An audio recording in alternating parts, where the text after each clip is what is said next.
Let's find out from her what her demands are at this point.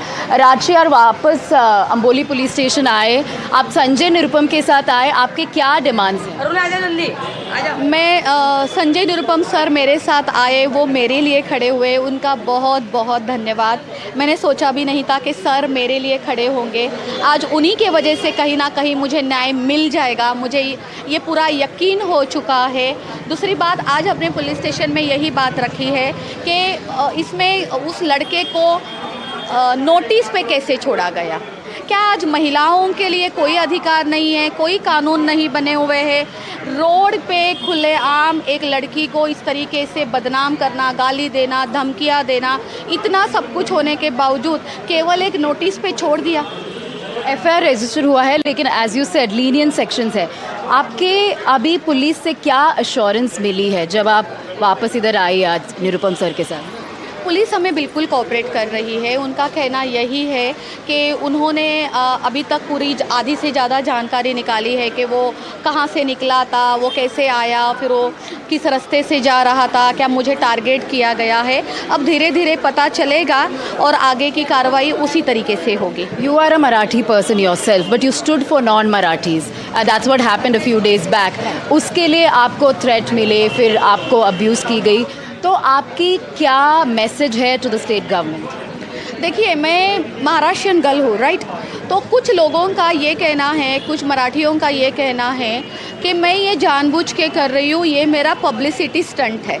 मेरा ये किसी भी तरीके का पब्लिसिटी स्टंट नहीं है। मैं किसी भी पार्टी से नहीं हूँ, मैं किसी भी पार्टी को रिप्रेजेंट नहीं कर रही हूँ, ना भाजपा को, ना कांग्रेस को, ना मनसे को, ना शिवसेना को। मैं खुद एक अकेली अपनी लड़ाई लड़ रही हूँ और मेरा मुद्दा ये है कि मराठी वर्सेस नॉन मराठी आप मत करो। हम हिंदू देश में रहते हैं, हमारा हिंदुस्तान है, और ये हिंदुस्तान इसीलिए जाना जाता था कि यहाँ भिन्न भिन्न जाति के लोग देखो कितने प्यार से रहते हैं। तो क्या अब धीरे धीरे लोग डर जाएंगे इस चीज़ों से? लोगों को डर लगेगा मुंबई आने के लिए, यहाँ व्यवसाय करने के लिए। इस वजह से मैं खड़ी हूँ। अच्छा, आप 2-3 दिन पहले आपने वो वीडियो मैसेज डाला, उसके बाद आपको थ्रेट मिली, इसीलिए आपको वो डिलीट करना पड़ा, राइट? उसके बाद ये जो अब्यूसिव बिहेवियर हुआ, अभी भी आपको थ्रेट्स मिल रहा है आफ्टर व्हाट हैपेंड येस्टरडे? कल आफ्टरनून से मुझे थ्रेट्स मिल रहे हैं। मैंने फ़ोन पिक नहीं किया, मुझे जानकारी नहीं थी कि वो थ्रेट्स वाला कॉल था। जब मैंने रात को फ़ोन पिक किया कुछ 11:15 पे, तो मुझे पता चला ओ अच्छा, तो ये थ्रेट्स कॉल थे। तो 3 कॉल मैंने उठाए हैं उसके, और मेरे पास रिकॉर्डिंग भी है उसकी, जो मैंने अभी पुलिस को दी है। मुझे सरासर ये बोला गया है कि लातों के भूत बातों से नहीं मानते। तो मैं इसको क्या समझूँ? ये मुझे क्या बताया जा रहा है? लातों के भूत बातों से नहीं मानते मतलब मेरे साथ कुछ होने वाला है, ये लोग कुछ करने वाले हैं मेरे साथ, ये मेरा क्वेश्चन मार्क है।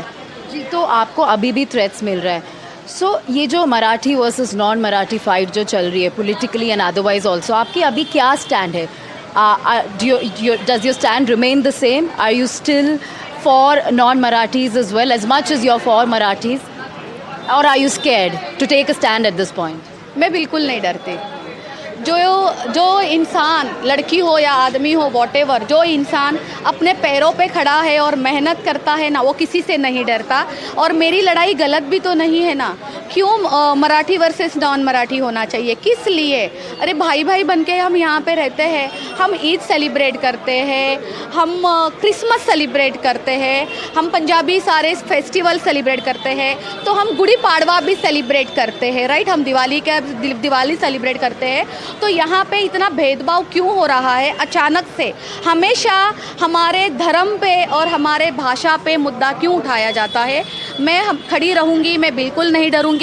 मैंने जो मुद्दा उठाया है मराठी वर्सेस नॉन मराठी का साथ देना, और मैं उन्हीं के साथ हूँ। पुलिस ने लीनियंट सेक्शंस लिया है, which means in a way state government is being very cautious to take action against MNS. आपको ऐसा लग रहा है? आपको क्या मैसेज देना है chief minister of Maharashtra Devendra Fadnavis को?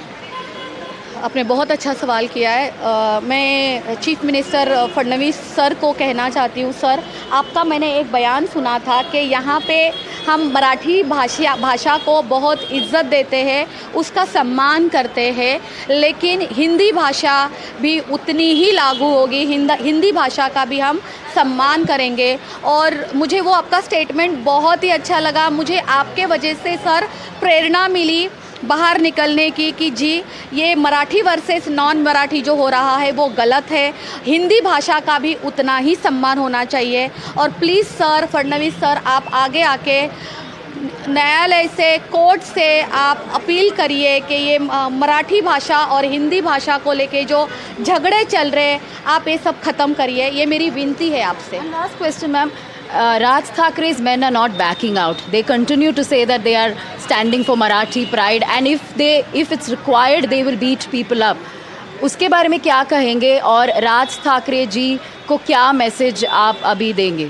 Because you being a Maharashtrian, being a Marathi person, was a victim. So clearly, it's not just about Marathi versus non-Marathis. It's beyond that, right?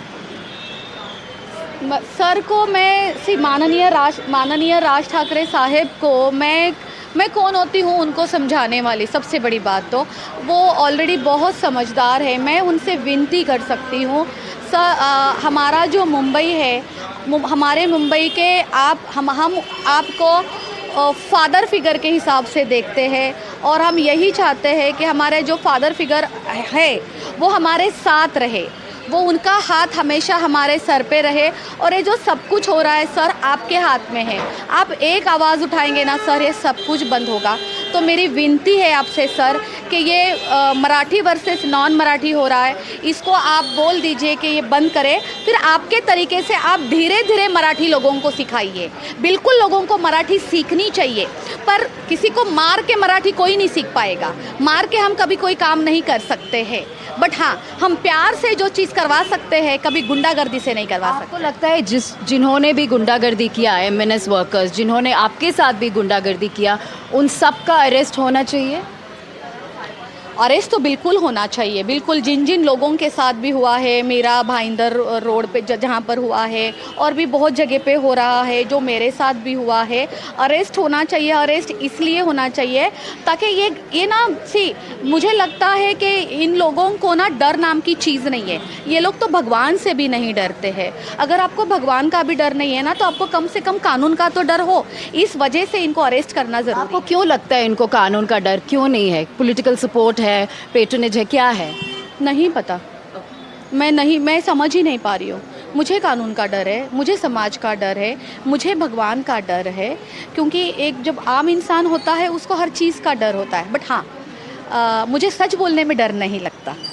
सच बोलने में मैं बिल्कुल सही हूँ, बट इन लोगों को किसी भी चीज़ का डर नहीं है। पता नहीं इन्होंने कौन सा अमृत पिया हुआ है। Thank you.